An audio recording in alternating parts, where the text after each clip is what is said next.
Dubai का ऐसा काला और घिनौना सच जिसे सुनकर आपके रोंगटे खड़े हो जाएंगे। दुबई का नाम सुनते ही हमारे दिमाग में ऊंची ऊंची बिल्डिंग्स, आलीशान बंगले, महंगी महंगी गाड़ियां और एक लग्जरी लाइफ के ही ख्याल आते हैं। आपने सोशल मीडिया पर दुबई की कई वीडियोस देखी होंगी जिसमें दिखाया जाता है कि दुबई में हर कोई अमीर है, हर व्यक्ति यहाँ खुलकर अपनी जिंदगी एंजॉय करता है। लोगों के पास पैसा और सोने की कोई कमी नहीं है। लोगों के घरों में टॉयलेट भी सोने के बने हैं। कई वीडियोस में खूबसूरत लड़कियां ही दिखाई जाती है, लेकिन असल में ये दुबई का पूरा सच नहीं है। दुबई की असली सच्चाई इससे बिल्कुल विपरीत है।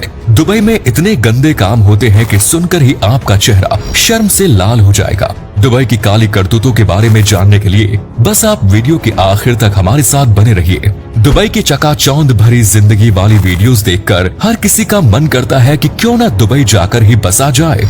हर साल भारत से हजारों की संख्या में लोग रोजगार की तलाश में दुबई जाते हैं। दुबई ने पिछले 5 दशक में बहुत तेजी से तरक्की की है और इस तरक्की में भारत, बांग्लादेश, नेपाल और पाकिस्तान जैसे देशों के लेबर का योगदान सबसे अहम रहा है। हजारों लाखों लेबर्स को इन देशों से दुबई ले जाया गया और वहां जाकर उन्हें गधा मजदूरी के काम में झोंक दिया गया। मजदूरों को लालच दिया जाता है कि वो 1.5 से 2 लाख रुपए महीने की कमाई आराम से कर लेंगे और पैसों के लालच में लेबर क्लास दुबई जाने के लिए तैयार हो जाती है। पहले तो एजेंट, टिकट, पासपोर्ट और वीजा जैसी चीजों के नाम पर 2 से 3 हजार डॉलर्स लोगों से वसूल कर लेते हैं और उसके बाद वे जब दुबई पहुंचते हैं तो उनकी जिंदगी का सबसे बुरा दौर शुरू हो जाता है। वहां पहुंचते ही सभी लोगों के पासपोर्ट जब्त कर लिए जाते हैं। शुरुआत में 2 से 3 महीने ट्रेनिंग और ऑब्जर्वेशन के नाम पर उन्हें कोई सैलरी नहीं दी जाती। कड़ी धूप में 14 से 16 घंटे उनसे काम कराया जाता है और उन्हें रहने के लिए शहर से कई किलोमीटर दूर लेबर कैंप्स में जगह दी जाती है, जहां एक कमरे में 10 से 15 लोगों को ठहराया जाता है, जबकि उसकी कैपेसिटी सिर्फ 4 से 5 लोगों की होती है। पूरे कमरे में केवल एक पंखा लगा होता है। खाने के लिए रूखा सूखा भोजन दिया जाता है। इतना सब होने के बाद भी लेबर चाहते हुए भी वापस अपने देश नहीं आ पाते,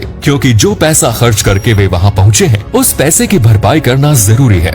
बहुत से लोग अपना सामान और जमीन गिरवी रखकर पैसों का जुगाड़ करके दुबई तक पहुंचते हैं और पासपोर्ट न होने के कारण इंडियन एम्बेसी भी उन लोगों की कोई मदद नहीं कर पाती। भारत सरकार के विदेश मंत्रालय के आंकड़ों के मुताबिक पिछले 7 सालों में दुबई में 34,000 भारतीयों की मौत हुई है। रोजाना 5 से 6 लोग दुबई में मर रहे हैं और इनमें एक्सीडेंट या नेचुरल डेथ का आंकड़ा बेहद कम है। अधिकतर लोग सुसाइड करके अपनी जान दे रहे हैं, क्योंकि नरक में रहने के कारण वे अपनी हिम्मत हार चुके होते हैं। न सिर्फ पुरुषों को बल्कि महिलाओं के साथ भी ऐसा ही बर्ताव किया जाता है। डोमेस्टिक वर्कर्स के बहाने मासूम लड़कियों को दुबई ले जाया जाता है, जहां घरों में उनसे 24 घंटे 7 दिन काम कराया जाता है। साथ ही उन्हें वायलेंस और सेक्सुअल हैरेसमेंट का सामना भी करना पड़ता है। यदि कोई लड़की इसका विरोध करती है तो उसे मार दिया जाता है या जेल में बंद कर दिया जाता है। दुबई में वेश्यावृत्ति कानूनी रूप से अवैध है, ऐसा दुनिया को बताया जाता है, लेकिन सच तो ये है कि जितनी वेश्यावृत्ति आज दुबई में हो रही है उतनी तो शायद ही आपको कहीं देखने को नहीं मिलेगी।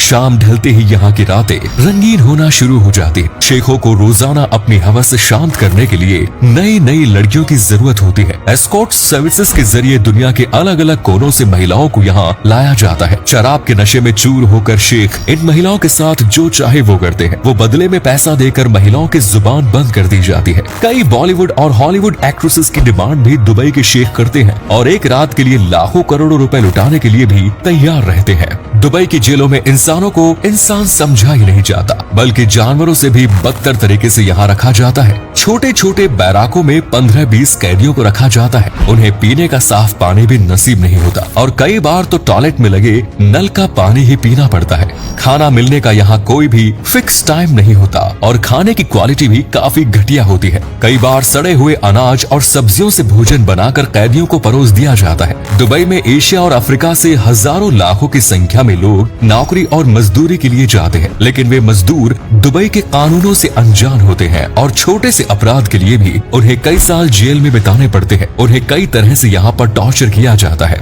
स्पोर्ट्स के नाम पर युवा कैदियों को उल्टा लटकाकर कोड़े और बेल्टों से मारा जाता है। दलील में वहाँ के अधिकारी कहते हैं कि ये उनकी ट्रेनिंग का एक हिस्सा है। संयुक्त अरब अमीरात के पूर्व प्रेसिडेंट मोहम्मद अल जाबी ने बताया था कि एक बार दुबई की जेल में 70 कैदियों को इतनी बुरी तरह मारा गया कि उनके परिवार वाले उन्हें पहचान भी नहीं पाए। जब आपके खुद के घर वाले आपको पहचानने से इनकार कर दे तो आप अंदाजा लगा सकते हैं कि कैदियों के साथ कैसा सलूक किया जाता होगा। दुबई की जेलों में कुरान की क्लास चलाई जाती है और कैदियों को जबरन ऐसी क्लासेस अटेंड करने के लिए कहा जाता है। महिलाओं के बैराक में रात को 10 बजे अंधेरा कर दिया जाता है। इसके बाद कोई भी महिला किसी से बात नहीं कर सकती और ना ही कहीं आ जा सकती है। दुबई आज पूरी दुनिया के लिए एक बड़ा खतरा बन रहा है। जिस तरह से ये प्रकृति और पर्यावरण के साथ खिलवाड़ कर रहा है, किसी भी समय महाप्रलय आ सकती है। दुबई में पीने का पानी साफ मौजूद नहीं है। डिसैलिनेशन प्रोसेस के जरिए यहाँ पानी को फिल्टर किया जाता है, जिसमें बड़ी मात्रा में कार्बन का उत्सर्जन होता है। समुद्र के ऊपर मानव निर्मित आइलैंड्स बनाए गए हैं, जिनके लिए समुद्र के तट से रेत को बाहर निकाला गया।